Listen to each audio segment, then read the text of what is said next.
ሰላም ጤና ይስጥልን። በመላው ዓለም የምትገኙ የተወደዳችሁ የሮሃ ቲቪ ተከታታዮች የሚያዝያ 10 2018 ዓ.ም የምሽት ዜናዎችን ይዘንላችሁ ቀርበናል። አገዛዙ የቴዲ አፍሮን ዘፈን አድምጣችኋል በሚል በመቶዎች የሚቆጠሩ ወጣቶችን አፈሰ። ካድሬዎችና የኤአይ ሙዚቀኞች የመልስ ምት ፕሮፓጋንዳ እንዲሰሩ ታዘዋል። ሰሙታላችሁ። በትግራይ በተከሰተው ከባድ አውሎ ንፋስና ዝናብ በመቶዎች የሚቆጠሩ ተፈናቃዮችን መጠለያ አልባ አደረገ። በራያ በርካታ የጠላት ኃይሎች ተደምስሰዋል። በውጊያ የጌታቸው ረዳ ጦርም ከፊት ተሰልፎ እንደነበር ታውቋል።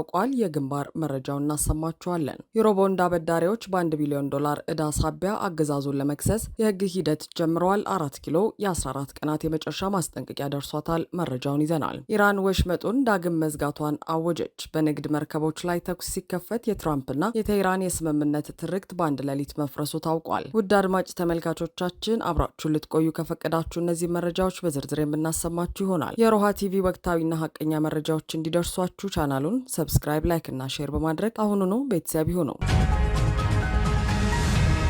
በቴዲ አፍሮ ዘፈን የተሸበረው አገዛዝ ኢትዮሪካን አዳምጣችኋል በሚል በመቶዎች የሚቆጠሩ ወጣቶችን አፈሰ። ታዋቂው ድምፃዊ ቴዎድሮስ ካሳሁን ኢትዮሪካ የተሰኘውን አዲስ አልበም ይፋ ማድረጉን ታኮ በ4 ኪሎ ቤተ መንግስት ውስጥ የደረሰው ድንጋጤ ወደ ለየለት የአፈሳ ዘመቻና የፕሮፓጋንዳ ጦርነት ተቀይሯል። ከሚያዝያ 8 2018 ዓ.ም ምሽት ጀምሮ የብልጽግናው አገዛዝ የጸጥታ አካላት በመዲናዋ ባደረጉት ሰፊ አሰሳ ዘፈኑን ለአመፅ መቀስቀሻና ለህዝብ መነሳሳት ተጠቅመውበታል በሚል ሰበብ በመቶዎች የሚቆጠሩ ወጣቶች ታፍሰው ወደ ፖሊስ ጣቢያ መወሰዳቸውን መሰረት ሚዲያ ዘግቧል። የብሔራዊ መረጃና ደህንነት አገልግሎት የአዲስ አበባ ፖሊስና የፌዴራል ፖሊስን ያካተተው የጋራ ግብረ ኃይል በመዲናው አዲስ አበባና አገዛዙ ሸገር ከተማ ብሎ በፈጠረው ከተማ መጠነ ሰፊ የአሰሳ ዘመቻ እያካሄደ ይገኛል። ስሜ አይጠቀስ ያሉ የመንግስት የመረጃ ምንጭ እንደገለጹት እስካሁን በፌዴራል ወንጀል ምርመራ ቢሮ 80 ወጣቶች እንዲሁም በአዲስ አበባ ፖሊስ በተለምዶ ሶስተኛ ፖሊስ ጣቢያ ተብሎ በሚጠራው ስፍራ 25 ወጣቶች በድምሩ 105 ተጠርጣሪዎች ታስረው ምርመራ እየተደረገባቸው ይገኛል። በአዲስ አበባ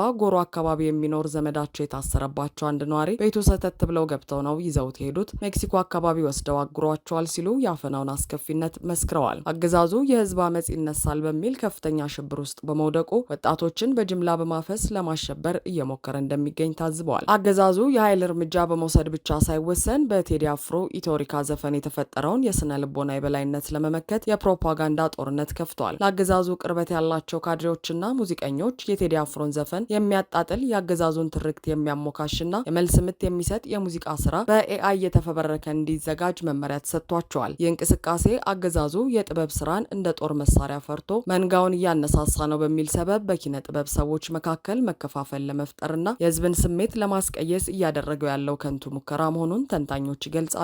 የቴዲ አፍሮ ዘፈን ከወጣበት ሌሊት ጀምሮ በከተማዋ ባልተለመደ መልኩ ረዘም ያለ ፍተሻ ሲካሄድ ማደሩ ታውቋል። በተለይ የፊታችን ግንቦት ወር የሚካሄደውን ምርጫ ለማስተጓጎል ዘፈኑ እንደ አመፅ መቀስቀሻ ያገለግላል በሚል ስጋት አገዛዙ በመላው ከተማዋ ጥብቅ ቁጥጥር እያደረገ ይገኛል። አገዛዙ አንድን የሙዚቃ ስራ እንደ ከባድ መሳሪያ ፈርቶ ወጣቶችን ማሰሩና የፕሮፓጋንዳ ዘፈን ለመስራት መሯሯጡ ስልጣኑ በምን ያህል አደጋ ላይ እንደሚገኝና የህዝብ ድምፅ ምን ያህል እንደሚያስደነግጠው ትልቅ ማሳያ ሆኗል።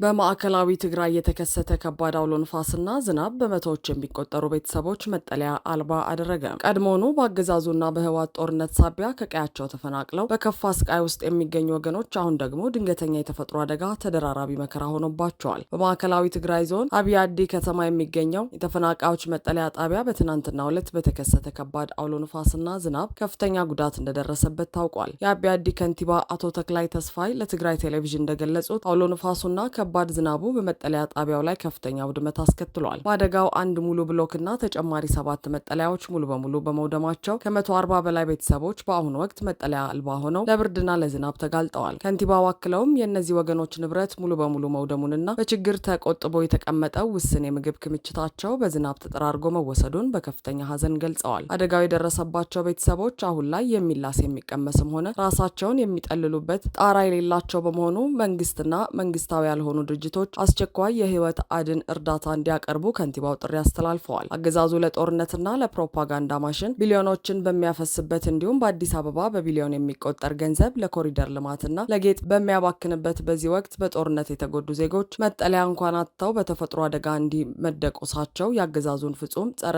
ህዝብነት እንደሚያሳይ ታዛቢዎች ይናገራሉ። በጦርነት የደቀቀውና አሁንም ድረስ በሰላም እጦትና በረሃብ የሚማቅቀው የትግራይ ህዝብ እንዲህ አይነት ድንገተኛ የተፈጥሮ አደጋዎች ሲገጥሙት ከሞት የሚታደጋቸው አካል ማጣቱ የችግሩን ጥልቀት ይበልጥ አሳሳቢ አድርጎታል። በአብይ አዴ የሚገኙት ተፈናቃዮች አሁን ካሉበት አስከፊ ሁኔታ ለመውጣት አፋጣኝ ምላሽ የሚሻ ሰብአዊ ቀውስ ውስጥ ይገኛሉ።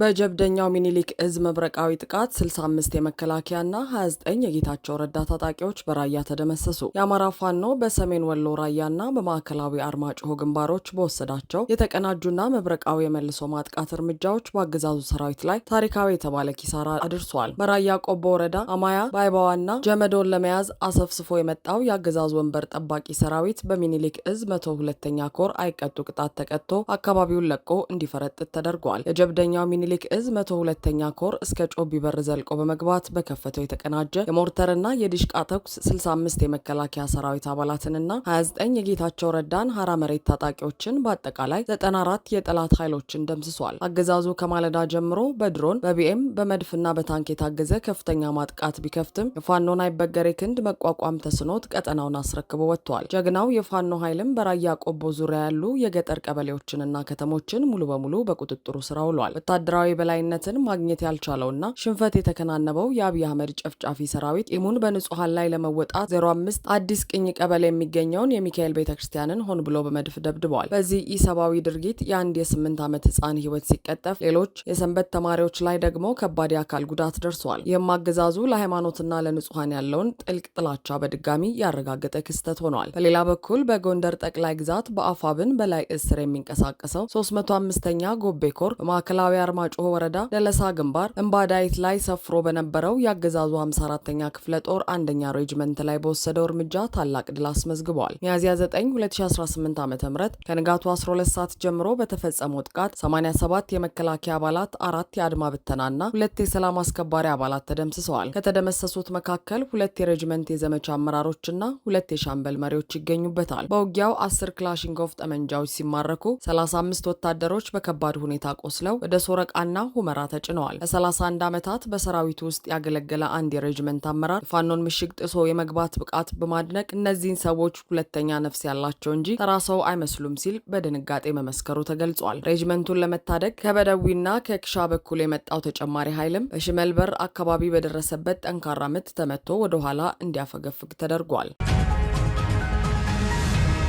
የኢትዮጵያ የዩሮ ቦንድ አበዳሪዎች በ1 ቢሊዮን ዶላር ዕዳ ሳቢያ አገዛዙን ለመክሰስ የህግ ሂደት ጀመሩ። የብልጽግና አገዛዝ ለዓመታት ሲያካብተው የቆየው የኢኮኖሚ ውድቀት አሁን ዓለም አቀፍ የህግ ፍጥጫ ውስጥ ገብቷል። የኢትዮጵያ የዩሮ ቦንድ አበዳሪዎች ቡድን የአገዛዙ መንግስት ያልከፈለውን የ1 ቢሊዮን ዶላር ዕዳ በተመለከተ ክስ ለመመስረት የሚያስችላቸውን የህግ ሂደት በይፋ መጀመራቸው ተዘግበዋል። ብሉምበርግ ለጉዳዩ ቅርበት ያላቸውን ምንጮች ዋቢ አድርጎ እንደዘገበው የኢትዮጵያ አድሆክ የቦንድ ባለቤቶች ኮሚቴ አባላት በእንግሊዝ ፍርድ ቤቶች ክስ ለመመስረት ማቀዳቸውን የሚገልጽ የቅድመ ክስ ማስጠንቀቂያ ደብዳቤ ባለፈው ሳምንት ለ4 ኪሎ አገዛዝ ልከዋል። ስማቸው እንዳይጠቀስ የፈለጉ የመረጃው ምንጮች እንዳሉት አገዛዙ ደብዳቤው እንደደረሰው ለማሳወቅ የ14 ቀናት የጊዜ ገደብ ተሰጥቶታል። ይህ የቅድመ ክስ ማስጠንቀቂያ ደብዳቤ አበዳሪዎቹ ጉዳዩን ወደ ፍርድ ቤት ከመውሰዳቸው በፊት የሚሰጡት የመጨረሻው ዕድል ሲሆን አገዛዙ በገባው ቃል መሰረት ዕዳውን መክፈል ካልቻለ በለንደን ፍርድ ቤቶች ፊት ቀርቦ እንዲከራከር ይገደዳል። ኢትዮጵያ በታህሳስ ወር 2016 ዓ.ም መክፈል የነበረባትን የ33 ሚሊዮን ዶላር የዩሮ ቦንድ ወለድ ክፍያ ሳትፈጽም መቅረቷን ተከትሎ በይፋ ዕዳ መክፈል የማይችሉ ሀገራት ተርታ መመደቧ የሚታወስ ሲሆን አሁን የተጀመረው ክስ ግን ሀገሪቱን ይበልጥ ወደማይወጣው የኢኮኖሚ አዘቅት ውስጥ የሚከታት ነው። አገዛዙ በሀገር ውስጥ በከፈተው ጦርነት ምክንያት የሀገሪቱን የውጭ ምንዛሬ ክምችት ለጦር መሳሪያ መግዣና ለፕሮፓጋንዳ ተግባራት በመዋሉ ለባለ ሀብቶችና ለአበዳሪዎች የሚከፈል ገንዘብ አጥቶ ይገኛል። አበዳሪዎቹ ይህንን እርምጃ ለመውሰድ የተገደዱት አገዛዙ በተደጋጋሚ የብድር ሽግሽግ ለማድረግ ያቀረበው ጥያቄ አሳማኝ ሆኖ ባለመገኘቱና አገሪቱ ያላትን ሀብት በአግባቡ እየተጠቀመች አይደለም በሚል እሳቤ እንደሆነ ይነገራል። ይህ የህግ ሂደት አገዛዙ ከዓለም አቀፍ የገንዘብ ተቋማት ተጨማሪ ብድር እንዳያገኝ ትልቅ ማነቆ ከመሆኑም በላይ ቀሪውን የሀገሪቱን ንብረትና በውጭ ሀገር ያሉ ተቋማትን አደጋ ላይ የሚጥል ነው። ኢትዮጵያ በኮንጎ ኢኮኖሚ መበለጧን የሚያሳዩ መረጃዎች በወጡ ማግስት እንዲህ አይነት የ1 ቢሊዮን ዶላር የክስ ማስጠንቀቂያ መድረሱ የአገዛዙ ብልጽግና ትርክት በተግባር የከሰረ መሆኑን ያሳያል። በሀገር ውስጥ የንግድ እንቅስቃሴው የቆመበት የኑሮ ውድነቱ ጣሪያ የነካበትና የብር ዋጋ በከፍተኛ ሁኔታ በወረደበት በዚህ ወቅት አገዛዙ በዓለም አቀፍ ፍርድ ቤት መከሰሱ ለኢትዮጵያ ትልቅ የዲፕሎማሲና የኢኮኖሚ ውርደት ሆኖ ተመዝግቧል። ኢራን የሆርሙዝ ሰርጥን ዳግም መዝጋቷን አወጀች። ትናንት የሆርሙዝ ወሽመጥ ክፍት መሆኑን ተከትሎ የታየው አንጻራዊ መረጋጋት በአንድ ጀንበር ተቀይሮ ቀጠናው ዳግም ወደ ጦርነት አፋፍ ተመልሷል። የኢራን ብሔራዊ መገናኛ ብዙሃን እንደዘገቡት የአገሪቱ አብዮታዊ ዘብ የሆርሙዝ ወሽመጥን ዳግም መቆጣጠር መጀመሩንና ወሽመጡ በቀደመ ሁኔታው ላይ መመለሱን አውጇል። ይህ እርምጃ የተወሰደው አሜሪካ በኢራን ወደቦች ላይ ጣለችውን የባህር ኃይል እገዳ ባለማንሳቷ መሆኑ ታውቋል። የዩኬ የባህር ላይ ትራንስፖርት ስራዎች እንዳስታወቀው በሆርሙዝ ወሽመጥ በኩል ሲያልፍ በነበረ አንድ መርከብ ላይ በኢራን አብዮታዊ ዘብ በሚመሩ 2 መሳሪያ የታጠቁ ጀልባዎች ተኩስ ተከፍቶበታል። ከዚህ በተጨማሪ ቢያንስ 2 የንግድ መርከቦች ወሽመጡን ለመሻገር ሲሞክሩ የጥይት ሩምታ እንደተከፈተባቸው ሮይተርስ ዘግቧል። የኢራን ባህር ኃይል ለንግድ መርከቦች በራዲዮ ባስተላለፈው መልእክት አንድም መርከብ በወሽመጡ እንዲያልፍ እንደማይፈቅድና መንገዱ መዘጋቱን በይፋ አስታውቋል። ፕሬዚዳንት ዶናልድ ትራምፕ ትናንት ኢራን የበለጸገ ዩራኒየሟን አሳልፋ ለመስጠት መስማማቷንና ትልቅ ስምምነት መደረሱን ቢገልጹም ቴህራን ግን ይህንን መረጃ ሐሰት ነው በማለት ውድቅ አድርጋለች። የኢራን ጠቅላይ ብሔራዊ የደህንነት ምክር ቤት አሜሪካ የጣለችው እገዳ እስከሚቀጥል ድረስ በወሽመጡ የሚተላለፉ መርከቦችን መቆጣጠሩንና የይለፍ ወረቀት መስጠቱን እንደሚቀጥል፣ ካልሆነ ግን ወሽመጡን እንደማትከፍት በይፋ አዝቷል። የቴህራን ጦር ወሽመጡን መዝጋቱን ተከትሎ ነዳጅ የጫኑ ግዙፍ መርከቦች አቅጣጫቸውን እየቀየሩ መሆኑ ታይቷል። የግሪክ ሰንደቅ ዓላማ የሚያውለበልበው ሚኒርቫ ኤቨሮፕ የተሰኘው ግዙፍ የነዳጅ መርከብ ወደ ተነሳበት አቅጣጫ መመለሱን ሳተላይቶች አሳይተዋል። ይህ ሁኔታ በዓለም የነዳጅ ገበያ ላይ ከፍተኛ ድንጋጤ የፈጠረ ሲሆን ዋይት ሀውስ አሁንም አዲስ ቀን እስኪጀምርና ፕሬዚዳንት ትራምፕ ምላሽ እስኪሰጡ ድረስ ዓለም በጭንቀት እየተጠባበቀ ይገኛል። አድማጭ ተመልካቾቻችን የሰዓቱ የሮሃ ቲቪ ዜናዎች የተከታተላችኋቸውን ይመስሉ ነበር። አብራችሁን ስለነበራችሁ ከልብ እናመሰግናለን። ሰላም።